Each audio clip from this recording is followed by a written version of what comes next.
Bonjour tout le monde, vous me connaissez sans doute ou si vous ne me connaissez pas, je suis Grégoire du site internet Greg's Guide et de la chaîne YouTube Greg's Guide. Petit préambule sur le site, j'ai un souci depuis quelques mois, vous l'avez sans doute remarqué. Heureusement, j'ai pu participer à la campagne que voilà, j'ai laissé derrière moi la pancarte un peu lorsque je parlerai de whisky français plutôt que de vous montrer beaucoup de whisky écossais derrière. Donc j'ai pu poster un sujet pour cette journée des spiritueux français qui avait eu lieu en mars dernier.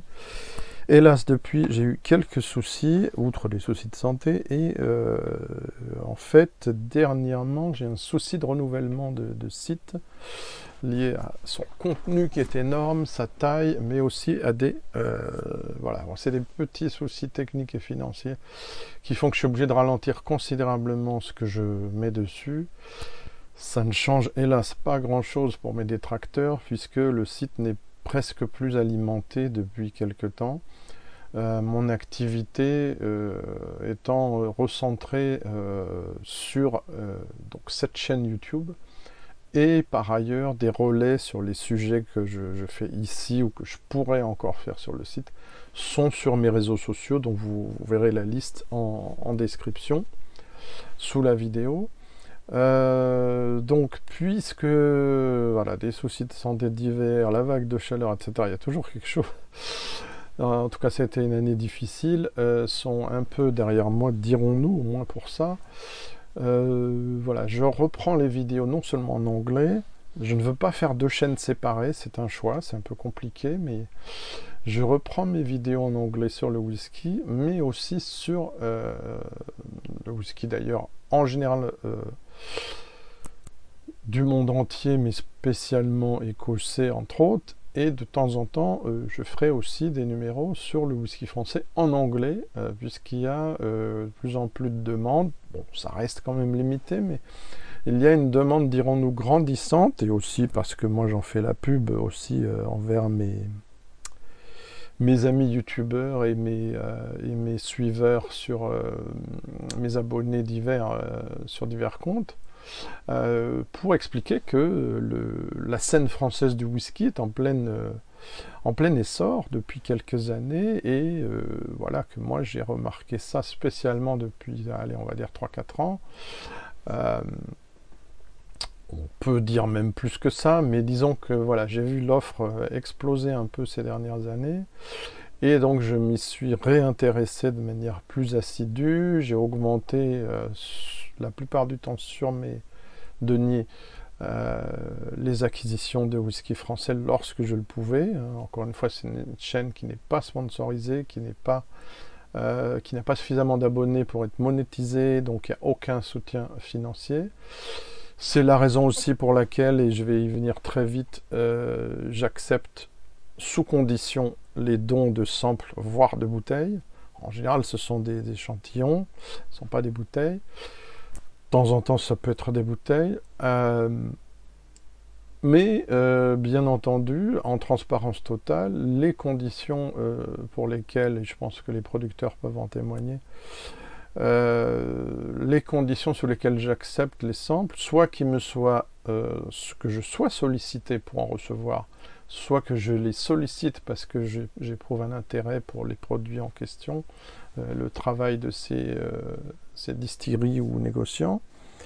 Voilà, donc pour que les choses soient au clair, je demande à ce que les producteurs ou négociants acceptent que la note de dégustation, c'est-à-dire le commentaire et la note chiffrée éventuelle, soit personnelle et ne soit pas forcément leur avantage. Donc c'est une condition sine qua non, sinon j'accepte pas les samples et les bouteilles éventuelles. L'autre condition, c'est que la publication d'une vidéo ou d'un sujet sur le site ne soit pas forcément faite immédiatement après réception. Le bon sens, c'est déjà qu'il faut prendre le temps de les apprécier et de les évaluer surtout. Le côté pratique, c'est que bien entendu, j'ai plein d'autres choses, y compris mes acquisitions à moi, les dons, les échanges, avec les particuliers, donc pas forcément avec les producteurs, au niveau de ce qui est anglo-saxon, principalement écossais, mais aussi d'autres pays. Donc c'est quand même la majorité sur ma chaîne. Dans les conditions, je crois qu'il y a aussi le fait que la parution, release en anglais, l'édition, la sortie, si vous voulez, des whiskies ne soit pas, la sortie du sujet sur ces whiskies ne soit pas obligatoirement faite immédiatement après ou dans la semaine ou les semaines qui suivent. Donc je veux me détacher dans la mesure du possible. Sauf exception, je veux me détacher du contexte de production afin que cela n'apparaisse pas comme un simple appui commercial critique à la sortie du produit en question. J'espère que c'est clair. Voilà, donc accepter que ce soit négatif, accepter que ce soit pas forcément publié tout de suite. Je sais plus, il y avait je crois une autre condition. Elles sont de toute façon dites sur mon site sur le sujet des whiskies français. Elles sont aussi sur ma chaîne lorsque j'ai fait une mise au point sur ce que je vais faire au niveau des whiskies français. Si je peux, je retrouverai la vidéo, je la mets en dessous. Voilà, c'est un peu un long préalable, je m'en excuse, mais voilà, comme je fais pas beaucoup de vidéos en français, je compte en faire plus. Davantage aussi parce que j'ai récupéré ma connexion. Dans la mesure du possible, j'essaierai de faire des directs. Alors, il faut savoir que j'ai déjà sollicité certaines sociétés et que, contrairement un peu à la tradition anglo-saxonne qui est plutôt d'accepter les interviews, les directs, j'ai essuyé des refus. Voilà, déjà, y compris de producteurs sur lesquels j'ai dit énormément de bien et qui sont même dans le classement, je ne vais pas citer de nom, mais des meilleurs whisky 2020. C'est dommage. Je renouvelle mon intérêt pour ces whiskies et demande à ces sociétés, si c'est possible, de bien vérifier leur boîte email, just saying, comme on dit en anglais, et de considérer éventuellement voilà, l'intérêt qu'il y aurait aussi à avoir une réponse critique que moi je juge indépendante, libre à vous de juger que ce n'est pas le cas. Voilà, pour ceux qui ne me connaissent pas, j'ai plus de 20 ans d'expérience de dégustation de whisky. Je suis aussi amateur d'assemblage de type blended whisky, mais parfois aussi de single malt. Je suis depuis peu, j'ai un pied professionnel depuis peu, un pied seulement. J'ai été pour le moment, à titre bénévole, consultant pour une distillerie française afin d'élaborer un assemblage de fûts. Il y a divers projets, mais le premier projet qui est sorti, compte tenu de la crise, est un assemblage de 5 fûts de single malt, d'une distillerie dont pour le moment je tais le nom parce qu'il y a encore des incertitudes sur la sortie du whisky. Et voilà, c'est quelque chose pour lequel je suis très fier, j'ai eu carte blanche et j'ai pu travailler dans le contexte un peu difficile qui est le nôtre en France spécialement, j'ai pu travailler de manière suivie pour élaborer un whisky qui j'espère vous plaira, qui devrait sortir à la rentrée. Voilà, toutes ces parenthèses mises à part, encore une fois désolé d'être un petit peu long. Pourquoi j'ai fait ce préambule sur l'éthique? Parce que effectivement, tout ce que vous voyez sur la table, ce sont des dons de la distillerie, donc Moutard. Suite à une demande, donc j'ai suivi un peu leur communication sur les réseaux sociaux et j'ai été intrigué et aussi j'ai eu de bons retours de personnes qui m'ont signalé de ce que la famille, puisque c'est une entreprise familiale de plusieurs générations et artisanale, deux choses qui me tiennent à cœur sur cette chaîne.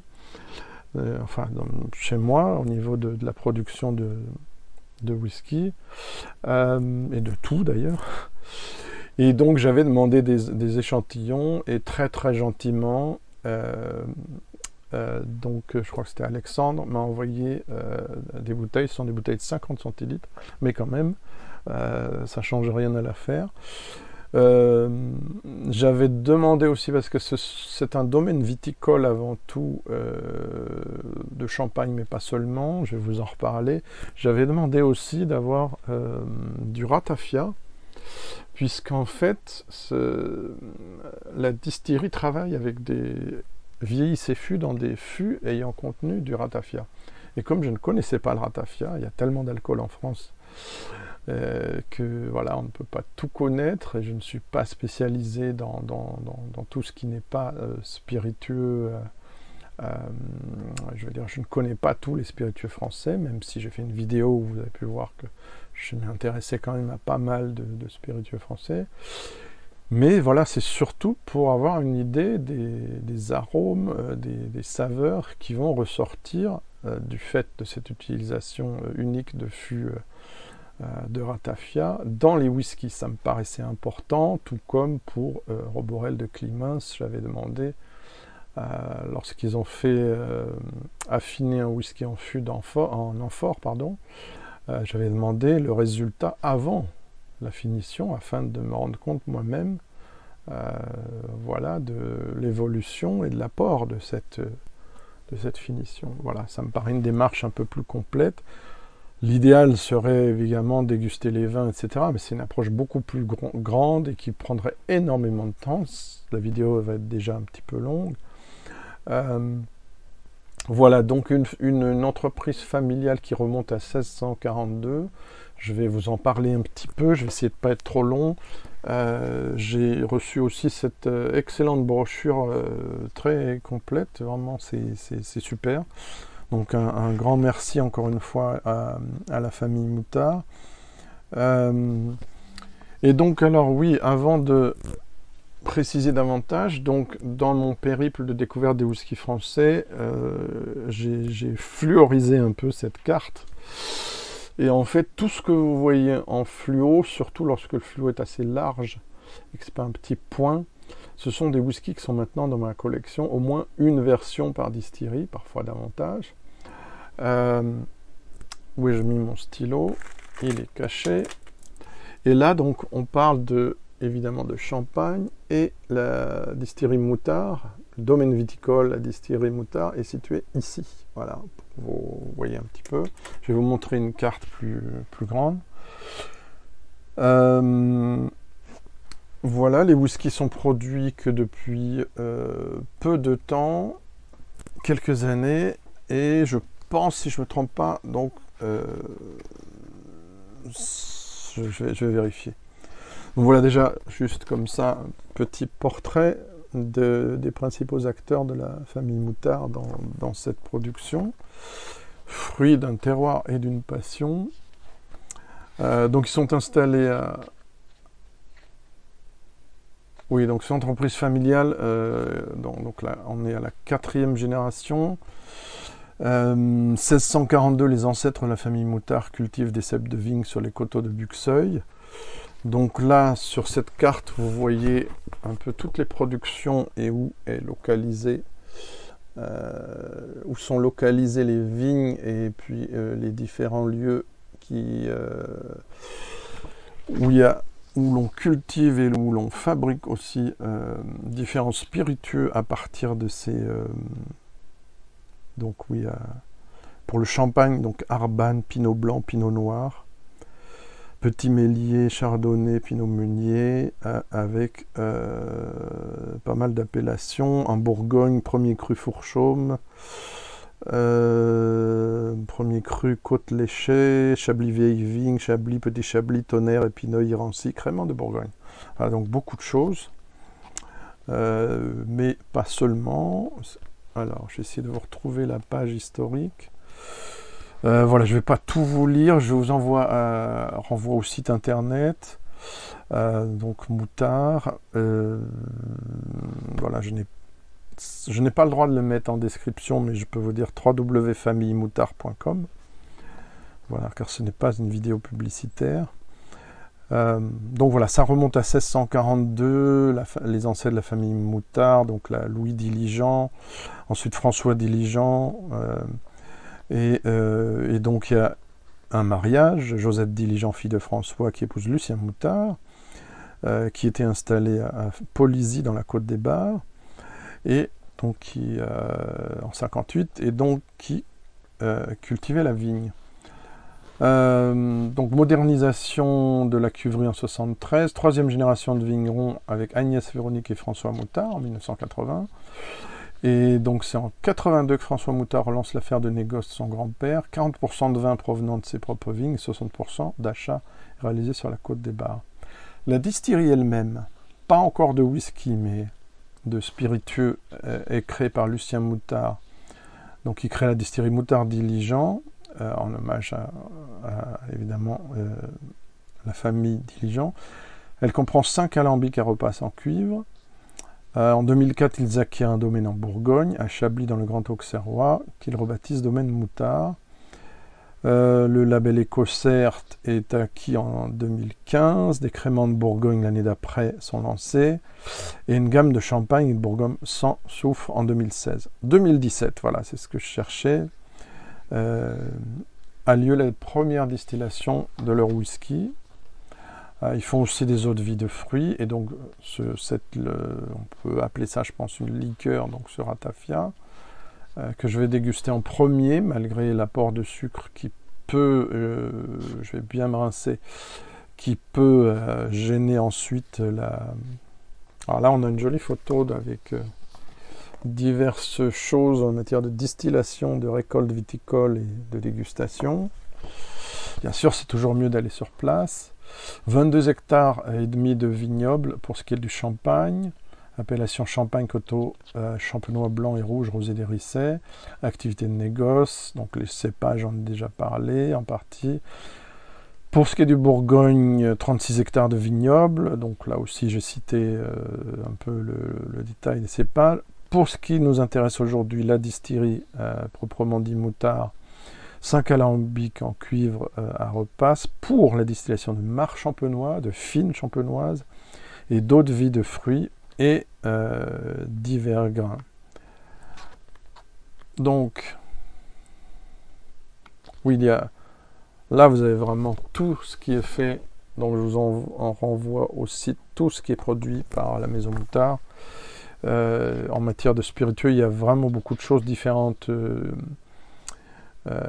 Du ratafia champenois de plusieurs types, de la vieille prune, des eaux de vie de prunelle sauvage, etc. Même du gin, la vodka. Voilà, donc.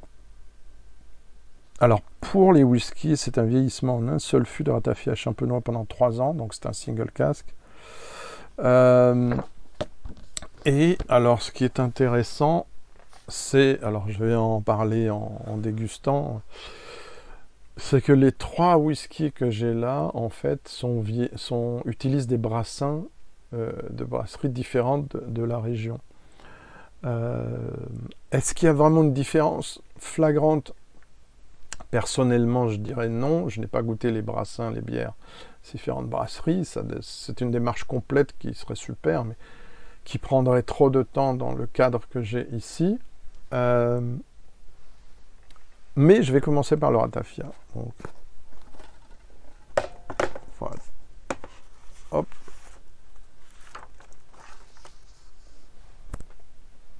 Alors, donc ce ratafia, c'est encore trop bas. Décidément, j'ai pas de chance avec cette nouvelle caméra qui m'autorise pas beaucoup de... Ouais. Donc je trouve un autre dispositif. Excusez-moi.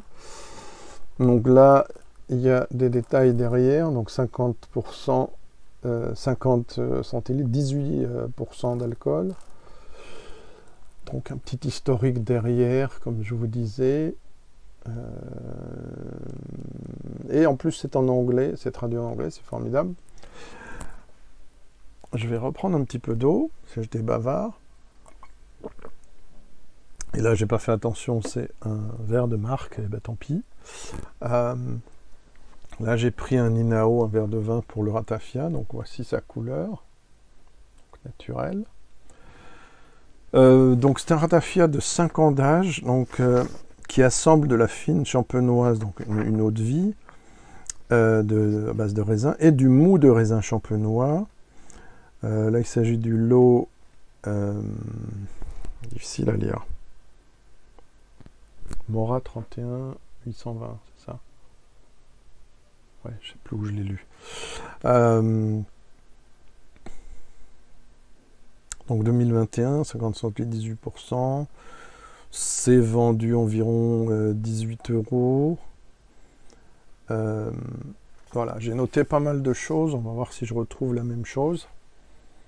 Donc, voilà, une belle robe comme ça, presque ambrée. Pas facile avec cette caméra. J'aurais peut-être dû éclaircir un peu. Est-ce que c'est trop tard? Je vais essayer en cours de route. Veuillez m'excuser pour ce calibrage qui n'a pas été bien fait avant. Voilà, je pense que ça sera mieux comme ça. Mais encore une fois, la caméra, voilà, j'ai pas le budget pour une super caméra. Voilà, bon. Alors, d'entrée de jeu, pour moi, il y a ce côté qui est la marque de fabrique de la compagnie au niveau des spirits, enfin, au niveau du ratafia et des whiskies, c'est le côté extrêmement oxydatif du bouquet déjà au nez, mais aussi en bouche. Alors là, on a, je ne sais pas quel est le degré de sucrosité, mais nécessairement, donc comme il y a du mou de raisin mélangé à la fine, il y a quand même on peut raisonnablement penser qu'on n'est pas loin d'un liquoreux, ou en tout cas d'un moelleux avec fort taux de sucre. On a un joli bouquet très fruité, oxydatif d'accord, mais aussi très fruité. Moi j'avais noté, bon évidemment du raisin, un côté un peu cidre, un côté presque pommeau, floc de Gascogne, abricot. On est vraiment à fond sur le raisin blanc, un raisin un peu mûr. Le nez est très agréable, très engageant. C'est certainement un excellent apéritif qu'on peut, je pense, rafraîchir un peu au frigo, éventuellement. Donc de belles notes, presque...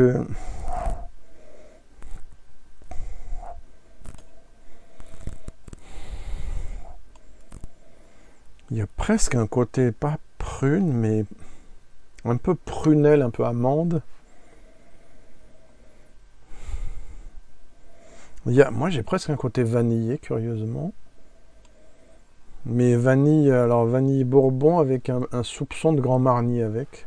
Bon, ça vient peut-être du côté abricot, orange, mûr. Bon, allez, en bouche. Santé.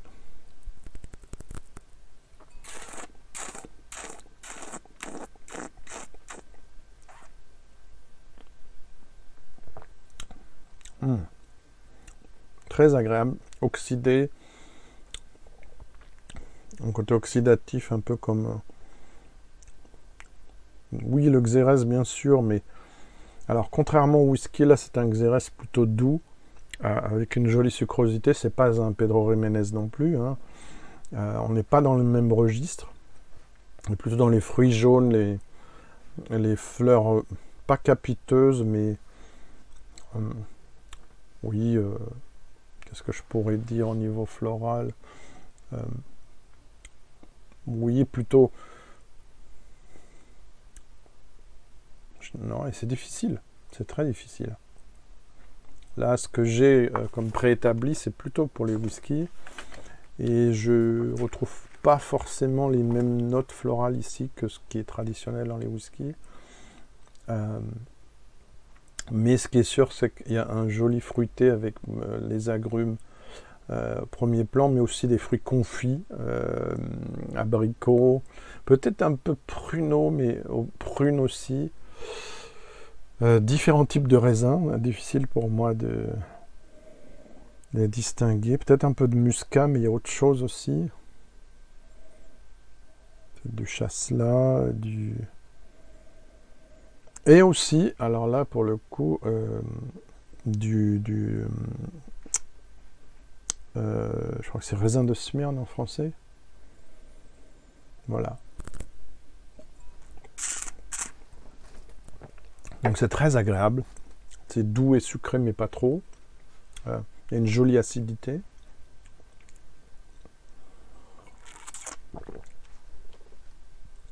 C'est un joli apéritif, sans conteste.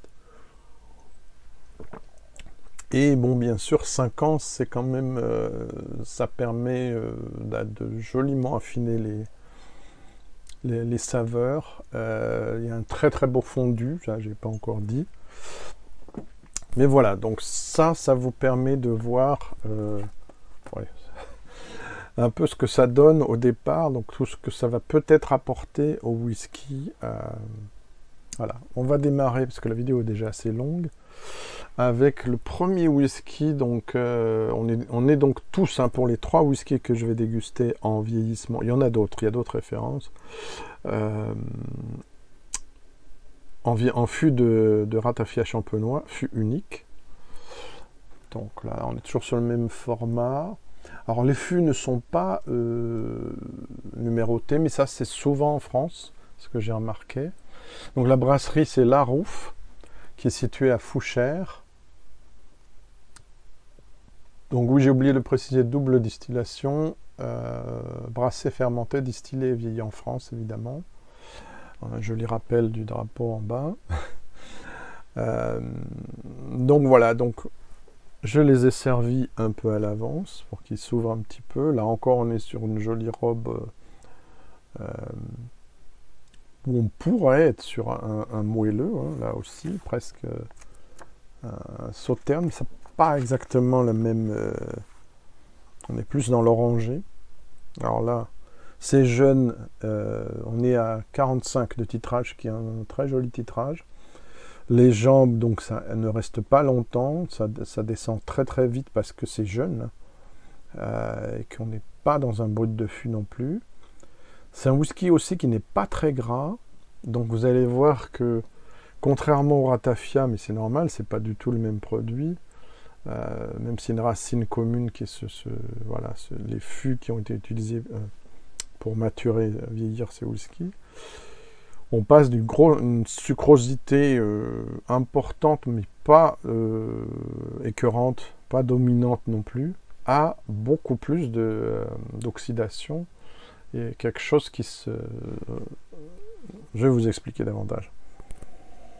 Alors là, en fait, je les ai classés, pour moi, par ordre de préférence, du moins préféré au plus préféré, mais aussi par l'ordre de perception de ma part, c'est subjectif, du plus acide, du plus oxydé plutôt, au moins oxydé, et au plus peut-être potentiellement riche aussi pour moi. Donc là, on est proche d'un xérès sec, d'un xérès de type fino sec, donc en anglais sherry avec un S et non pas un C, sherry.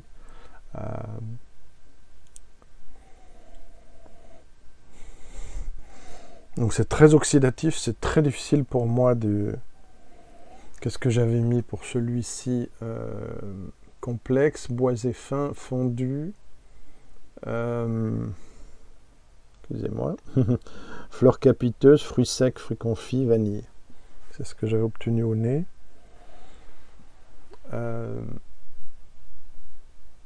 Est-ce que j'ai noté que c'était Larouf sur celui-ci? Oula, j'ai peut-être fait une erreur. Alors, excusez-moi. Donc Larouf, oui, non, c'est pas le bon. C'est mieux de commencer par le bon. Alors, attendez. Pas très professionnel tout ça. Le DER, c'est le dernier, voilà. Donc oui, j'ai déclassé mes fiches pendant la... Excusez-moi, parce que j'avais mis la note sur le ratafia pas dans l'ordre des dégustations des whiskies. Veuillez m'excuser. Donc oui, je reprends les notes. Oxydation fruitée, fruits confits, compotés, pommes, poires, abricots, pommes et poires au chaudron, vraiment cuites très longtemps.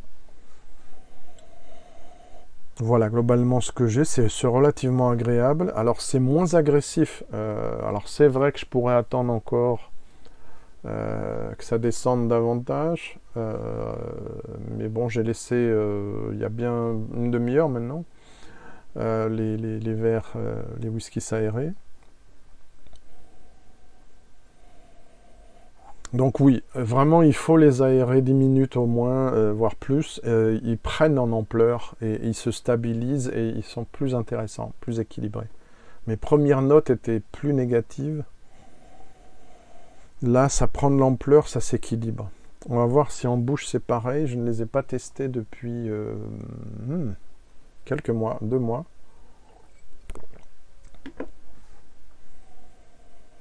Je suis très curieux de voir ce que ça donne. Et je vais peut-être d'ailleurs en direct modifier le score. Je le modifie déjà au nez, parce qu'il est supérieur à ce que j'avais noté.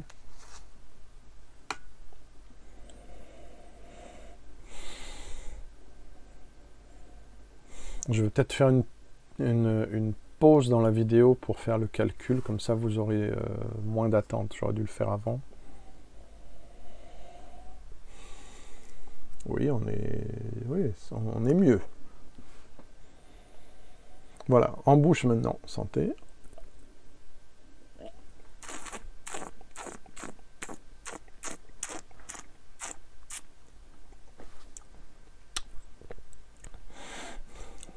Ah, on est beaucoup mieux qu'à la première dégustation. Ouais, je suis content. La première dégustation était dominée entièrement par cette très très forte note oxydée qui couvrait le fruité, le floral. Et vraiment, c'était dommage. J'avais noté 76,5, qui n'est pas une très bonne note. La moyenne est de 75, mais les whiskies que je recommande sont plutôt, que je dise pas de bêtises, à partir de la note 81 et encore plus 86, 87. C'est la version... Oui, j'ai mis que la version anglaise, mais c'est pas grave. Ça me donne une... Donc là, on est beaucoup mieux en bouche aussi. On va gagner beaucoup de points. On est sur quelque chose d'assez généreux. C'est très équilibré, beaucoup plus qu'à la première dégustation. Il y a de la complexité, il y a de la finesse. Il y a aussi pas mal de générosité en bouche. Alors je vais...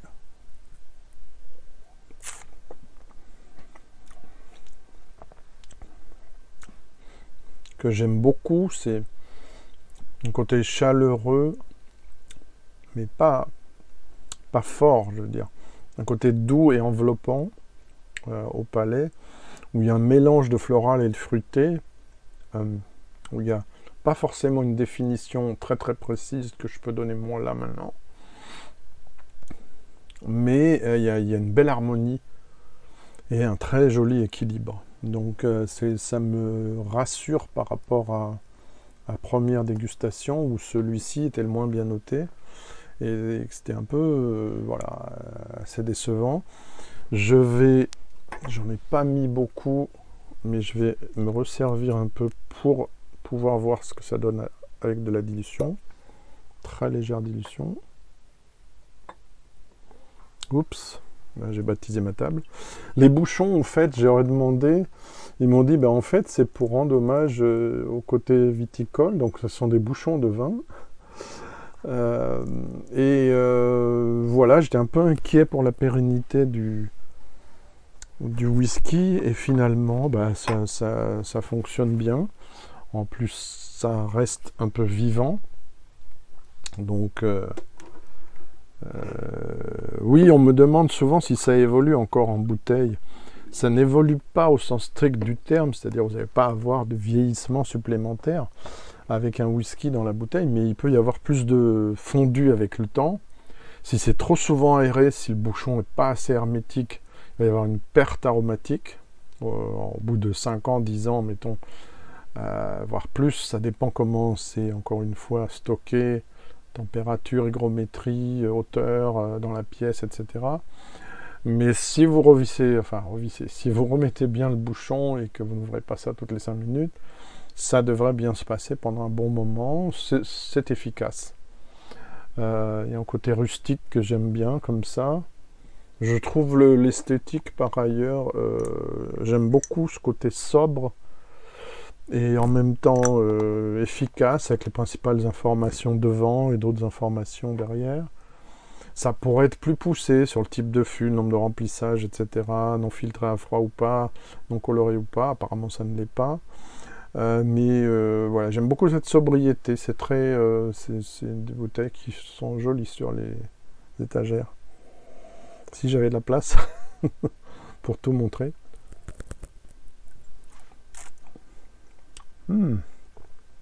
Ah, c'est génial. C'est l'exact inverse de la première dégustation. Donc là, vous avez une ouverture, un petit rappel très légèrement vineux, mais des jolies notes maintenant. Je pensais à un vin, mais j'arrivais pas à mettre la main dessus. On se rapproche un peu du Jura, on se rapproche sans le côté résiné du vin jaune que je n'aime pas. Pas un Jurançon non plus. Ah, j'arrive pas à trouver. Mais voyez, une belle douceur, un joli fruité. Je suis désolé de ne pas être plus précis.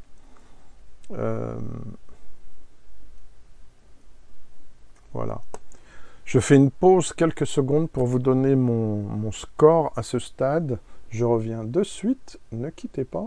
Donc me revoilà, et bien écoutez, à ma grande surprise, et c'est pas pour leur faire plaisir ni pour me faire plaisir, mais bon, c'est un peu logique aussi, j'ai peut-être noté trop tôt, mais moi ma notation elle part sur 2 ou 3 dégustations minimum, parfois plus quand il y a beaucoup de difficultés à apprécier.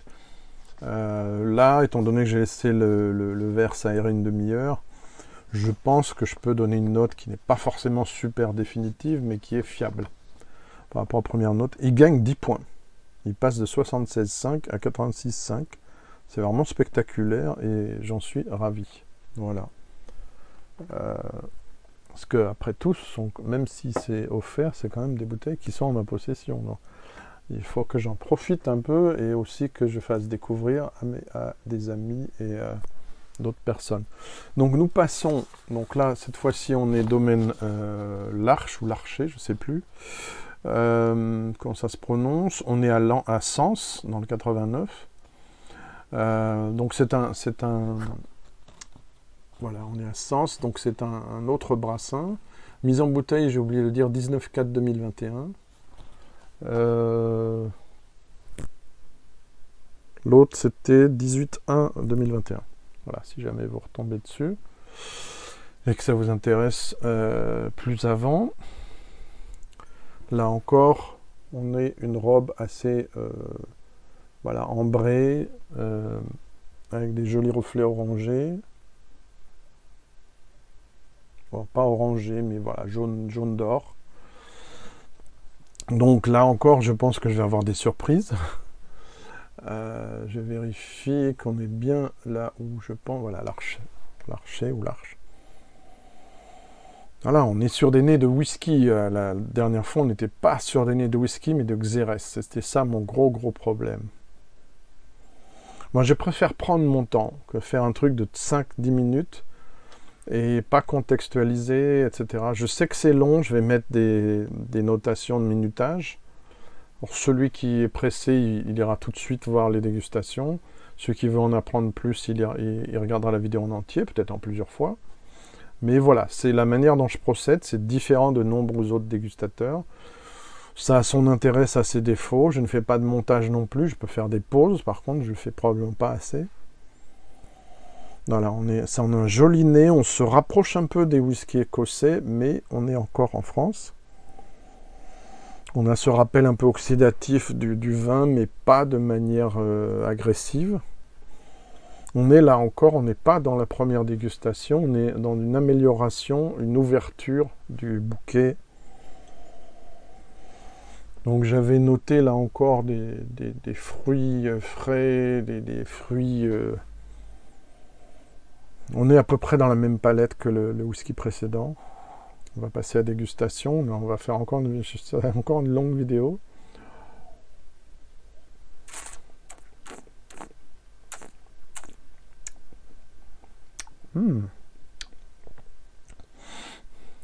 Bah, écoutez, tout va bien. Hein. Alors, c'est aussi un... C'est un 3 ans. Je n'ai pas précisé, mais je trouve que ces whiskies sont déjà bien matures pour leur âge. Parfois, les whiskies de 3 ans sont vraiment faibles au niveau développement, ont beaucoup trop de notes. Alors, je pense en anglais maintenant, yeasty. Beaucoup de notes levurées issues du brassage, de la fermentation. Des notes encore trop présentes, proéminentes par rapport au caractère à l'évolution nécessaire qui fait qu'on arrive à ce que le bois aussi, que l'extraction commence à donner des notes. Alors, pas qu'il y ait trop d'extraction non plus, mais ce que je veux dire, on a un whisky qui pourrait faire illusion dans le sens qu'il soit de 10 ans d'âge ou 8 ans d'âge, pas plus quand même, mais il n'a que 3 ans. Alors peut-être sera-t-il mieux à 5 ou 6 ans, je suis curieux. Donc joli fondu là encore.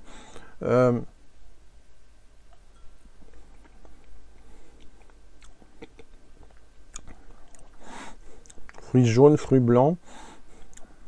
Peut-être des traces d'amandes et de noix, mais je ne suis pas sûr. C'est très fin. C'est plus fin que le précédent. Donc probablement que le brassin influençait aussi. Il y a une signature maltée à la fin qui est très plaisante.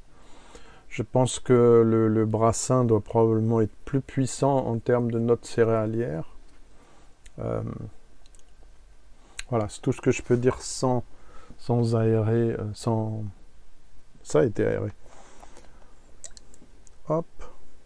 2-3 gouttes d'eau seulement. 45, encore une fois, j'applaudis le choix du titrage. Il y a beaucoup de whisky français qui sont jolis à 40 et qui seraient bien mieux à 43 ou 45, 46. D'autres qui sont pas intéressants, quel que soit le titrage, de mon point de vue. Là, on est bien, comme on dit. Alors oui, j'ai oublié, je vais corriger la notation quand je vais poser et je vais vous donner le résultat, ça ira plus vite.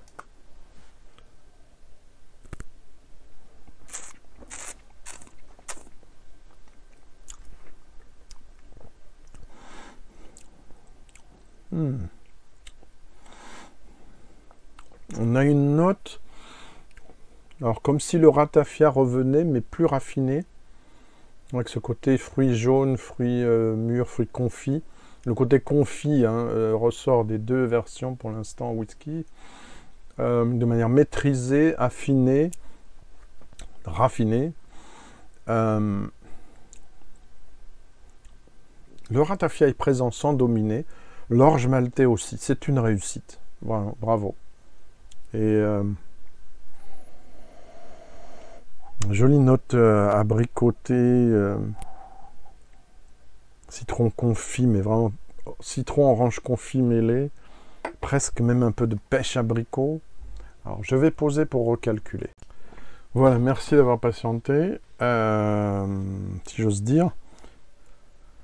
Voilà, ce whisky, donc la version Larcher, oui c'est Larcher, j'ai pas vu l'accent, excusez-moi, obtient donc 89 sur 100, qui est une excellente note. Voilà, on frise l'excellence, whisky supérieur, excellent à superbe, bon rapport qualité-prix, bonne idée de cadeau. Voilà, un whisky avec une bonne maîtrise technique et équilibre, avec suffisamment de personnalité et de complexité pour être intéressant dans une collection. Voilà, ça, je traduis de l'anglais ma propre, parce que là j'ai pas la version française de mon barème. Voilà, donc validé, si j'ose dire, comme on dit dans certaines émissions. Les deux sont validés, le ratafia aussi. Et maintenant, je suis extrêmement intrigué. D'autant plus que j'en ai dégusté un peu plus, donc il y aura un peu plus que les autres. C'était mon préféré la première fois. Donc je suis très curieux. Donc là, on est sur la brasserie Leder, brasserie Deder à la porte du... Alors c'est Ça a disparu sur l'étiquette, malheureusement. Ça a été coupé. C'est dans le 52. Voilà, je n'ai pas l'information. Je ne sais pas. Il faudra aller voir sur le site web. Parce que là, sur l'étiquette, l'information était tronquée. Et j'ai oublié de leur le demander. Non, ça va pas être là-dessus. C'est pas grave. Donc, allez voir le site web où je pense que vous aurez un peu plus d'informations. Ou éventuellement, contactez-les. Donc là encore, on est légèrement, j'ai l'impression qu'on est légèrement plus orangé que les deux autres. Alors sur ce whisky-là, donc également single cask, donc fût unique, 3 ans d'âge, fût de ratafia, brassé, fermenté, distillé en France. Là, on part d'un whisky fumé, donc je n'ai pas... Est-ce que j'ai eu le renseignement pour distiller 2 fois. Non, je ne sais pas ce qui a été utilisé pour le fumer, mais le fumet, il est très léger. Donc, alors au nez, tiens, c'est curieux, il est plus oxydatif que les deux autres. Ça se trouve, ça, mon jugement va être différent. On a toujours ces histoires de fruits confits, fruits mûrs, fruits jaunes, abricots, coins même un peu. J'ai oublié de le dire.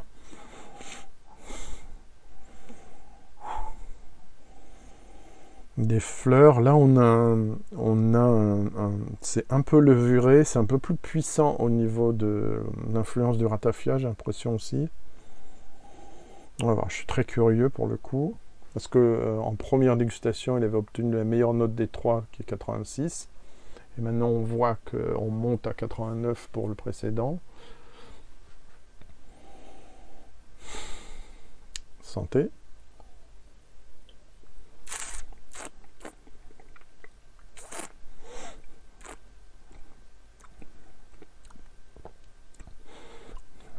Wow. Belle puissance. Alors j'ai oublié de le préciser, il y avait des épices un tout petit peu présentes dans les autres, très douces, donc j'en parlais pas. Là, elles sont plus puissantes, sans être agressives. Peut-être une pointe de... Ah, je peux même pas parler de poivre, c'est... Ça évoque des plantes qui sont un petit peu épicées. J'ai quelque chose en tête, mais je vois pas le nom. Peut-être des plantes sauvages. Il y a le côté oxydatif du ratafia qui revient, plus puissamment que dans les deux autres. Bon, peut-être ça va encore évoluer. Il y a un joli fruité floral extrêmement fondu. On dirait presque qu'il a 2 ans de plus.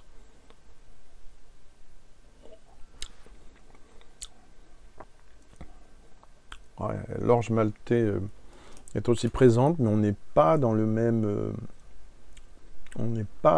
état d'esprit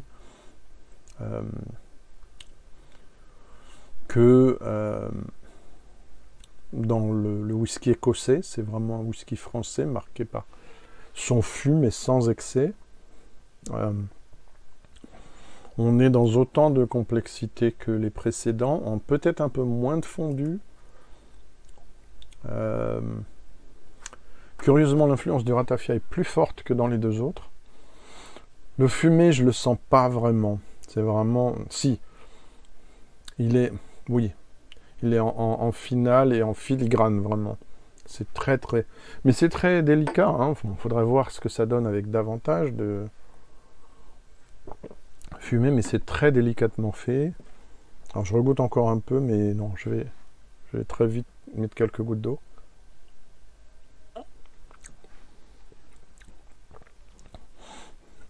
Alors, il y a un retour des notes qui me gênait un peu, très oxydative. Donc il y a moins d'effet waouh que, si j'ose dire, qu'à la première dégustation. Par contre, il est différent des deux autres. Il porte davantage le ratafia, avec une signature fumée légèrement épicée, donc c'est assez complexe.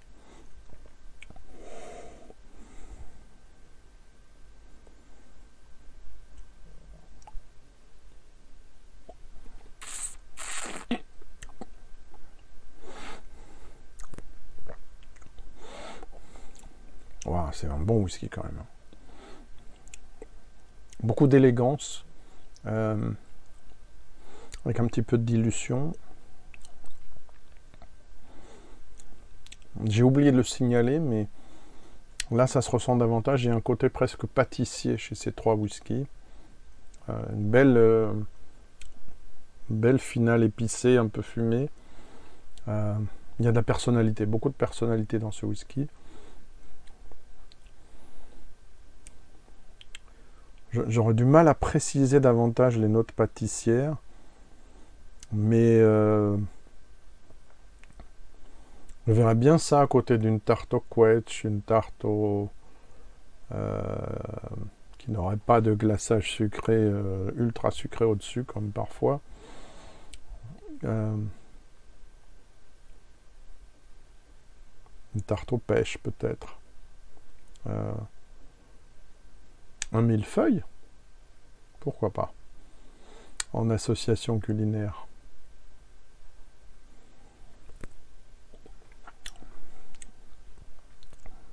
Voilà, des notes...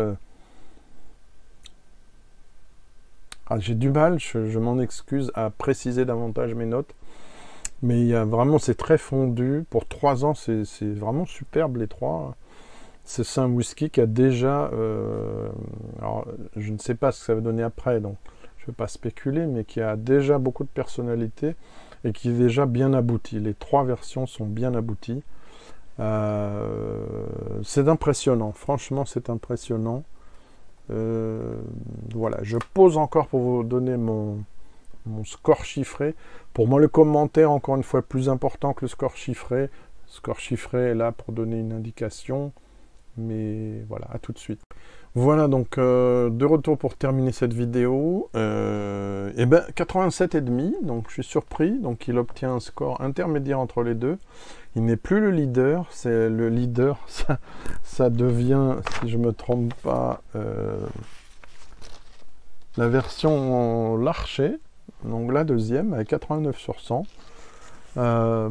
Encore une fois, les 3 sont bien notés. Et la dégustation est extrêmement positive par rapport à la première. Et s'il y a encore un développement plus important, etc., j'y reviendrai brièvement dans un direct, par exemple. Voilà, quand j'aurai redégusté ces whiskies. Voilà, donc merci beaucoup. Encore une fois, un grand merci à la famille Moutard. Je pense que voilà, elle est sur le bon rail du whisky. Félicitations. Et voilà, on va suivre ça de près. Et merci de votre attention. J'espère que cela vous aura intéressé. Et voilà, aussi qu'on parle un peu de nos productions françaises. Voilà, merci et à bientôt.